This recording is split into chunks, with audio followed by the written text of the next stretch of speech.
अस्सलामुअलैकुम अज़ीज़ तलबा। आज का ये वीडियो डी-सेट और एड-सेट लिखने वाले तलबा के लिए काफ़ी अहमियत का हामिल है। इस वीडियो में हम करंट अफेयर्स को डिस्कस करेंगे। तो जो तलबा भी डी-सेट और एड-सेट लिखने के लिए जा रहे हैं, ये वीडियो उन तलबा के लिए काफ़ी मददगार साबित होगा। तो इस वीडियो को एंड तक देखते रहिए ताकि आपको डी-सेट और एड-सेट में पूछे जाने वाले करंट अफेयर्स को हल करने में आसानी हो। तो चलिए बढ़ते हैं सबसे पहले सवाल की तरफ। पहला सवाल है, हिंदुस्तान के नए सीएजी का नाम क्या है? सीएजी मतलब यहाँ सीएजी से मुराद कंट्रोलर ऑडिटर जनरल। हिंदुस्तान के नए कंट्रोलर ऑडिटर जनरल का नाम क्या है? तो जवाब है इसका गिरीश चंद्र मुर्मू। क्या है इसका नाम? गिरीश चंद्र मुर्मू। हिंदुस्तान के नए कंट्रोलर ऑडिटर जनरल का नाम है गिरीश चंद्र मुर्मू। दूसरा सवाल है, जम्मू कश्मीर के नए लेफ्टिनेंट गवर्नर का नाम। हाल ही में जम्मू कश्मीर को 2 रियासतों में तब्दील कर दिया गया, 2 रियासतों में तकसीम कर दिया गया। तो उसमें जो जम्मू कश्मीर रियासत है उसके नए लेफ्टिनेंट गवर्नर का नाम क्या है? उसके गवर्नर का नाम है मनोज सिन्हा।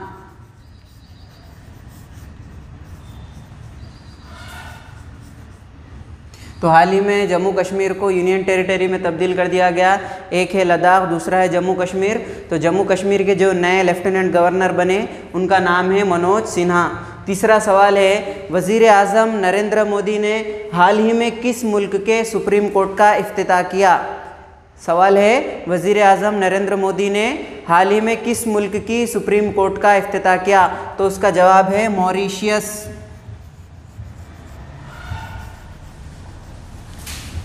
मॉरिशियस जो मुल्क है उस मुल्क की सुप्रीम कोर्ट का इफ्तिताह हाल ही में हमारे मुल्क के वज़ीर आज़म नरेंद्र मोदी ने किया। उसके बाद है, आलमी यौम नौजवान इंटरनेशनल यूथ डे कब मनाया गया? तो इसका जवाब है 12 अगस्त। हर साल 12 अगस्त को आलमी यौम नौजवान मनाया जाता है, 12 अगस्त। चलिए, उसके बाद है, वज़ारत बराए फ़रोग़ इंसानी वसाइल ministry of human resource development का हाल ही में नाम तब्दील करके क्या रखा गया? HRD जो मिनिस्ट्री है उसका नाम अब तब्दील करके मिनिस्ट्री ऑफ एजुकेशन रखा गया।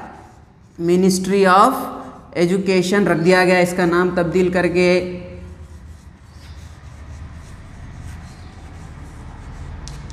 वज़ारत बराए तालीम रख दिया गया इसका नाम। उसके बाद अगला सवाल है, NEP का फैलाव लिखिए। तो NEP का फैलाव है न्यू एजुकेशन पॉलिसी।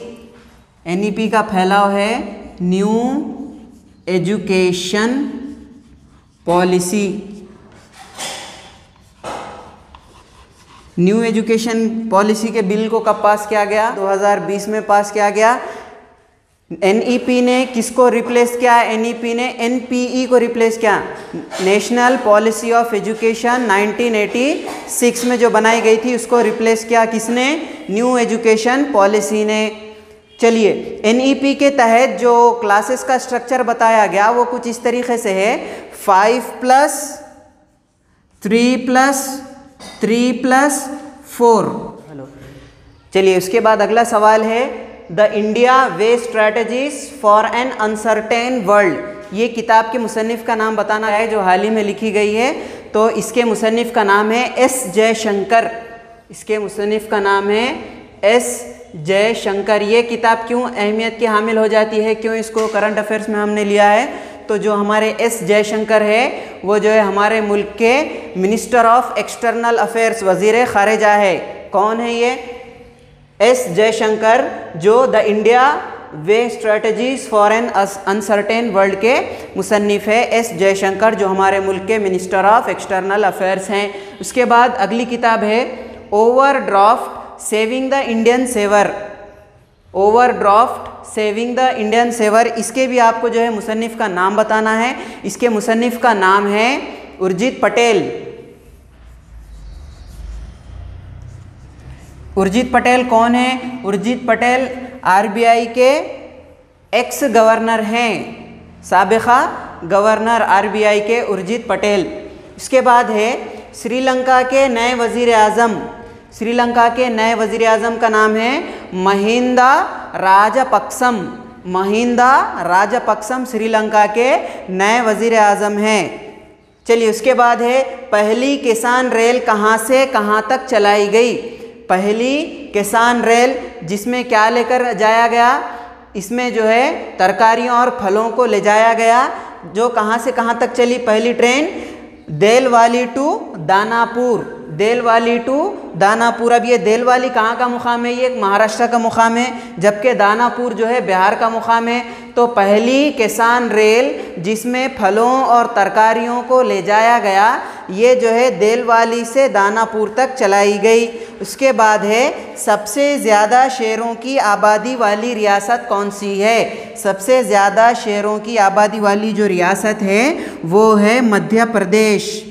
क्या है वो, मध्य प्रदेश। सबसे ज़्यादा शेरों की आबादी वाली रियासत मध्य प्रदेश का ही एक शहर है जिसको इंदौर कहा जाता है। इंदौर 2020 के स्वच्छ सर्वेक्षण सर्वे में सबसे क्लीनेस्ट, सबसे साफ सुथरा शहर पाया गया। मध्य प्रदेश का शहर इंदौर 2020 के स्वच्छ सर्वेक्षण में सबसे साफ सुथरा शहर पाया गया। चलिए बढ़ते हैं अब कुछ और सवालों की तरफ। देखिए अब यहाँ पर हम बात करेंगे राजीव गांधी खेल रत्न अवार्ड के बारे में। तो राजीव गांधी खेल रत्न अवार्ड जो क्रिकेट का है वो जो है रोहित शर्मा को दिया गया, और रेसलिंग में विनेश फोगाट को दिया गया, जबकि हॉकी में रानी रामपॉल को दिया गया, और टेबल टेनिस में मानिका बित्रा को दिया गया, और पैरा एथलेटिक्स में मरियप्पन को दिया गया। फिर से एक बार, राजीव गांधी खेल रत्न अवार्ड क्रिकेट के लिए रोहित शर्मा, रेसलिंग के लिए विनेश फोगाट, हॉकी के लिए रानी रामपॉल, टेबल टेनिस के लिए मानिका बात्रा, पैरा एथलेटिक्स में मरियप्पन को। उसके बाद अगला सवाल है आलमी ख्वानदगी का दिन कब मनाया जाता है। आलमी ख्वानदगी का दिन, इंटरनेशनल लिटरेसी डे 8 सितंबर को मनाया जाता है। पहला तेज़ गेंदबाज जिसने आलमी टेस्ट क्रिकेट में अपने 600 विकेट मुकम्मल किए।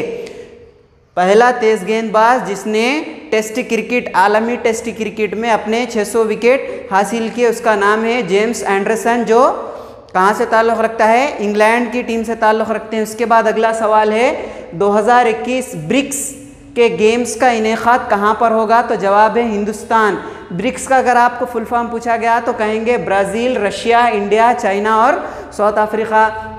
उसके बाद है कौमी तग़ज़िया हफ्ता, नेशनल न्यूट्रिशन वीक कब मनाया गया। तो इसका जवाब है 1 से 7 सितंबर को कौमी तग़ज़िया हफ्ता नेशनल न्यूट्रिशन वीक के तौर पर मनाया गया। और किस महीने को नेशनल न्यूट्रिशन मंथ के तौर पर मनाया गया, तो वो है माह सितंबर। माह सितंबर को किसके तौर पर मनाया गया, तो जवाब है तग़ज़िया महीना, न्यूट्रिशन मंथ। उसके बाद है अगला सवाल, पहले गैर सफ़ेद फॉर्म जिनको बरतानवी करेंसी में जगह मिली, यानी कि उनकी फ़ोटो को, उनकी तस्वीर को बरतानवी करेंसी में छापा गया, ऐसे पहले कौन से नॉन वाइट है गैर सफ़ेद फॉर्म जिनको बरतानवी करेंसी में जगह मिली। तो जवाब है गांधी जी।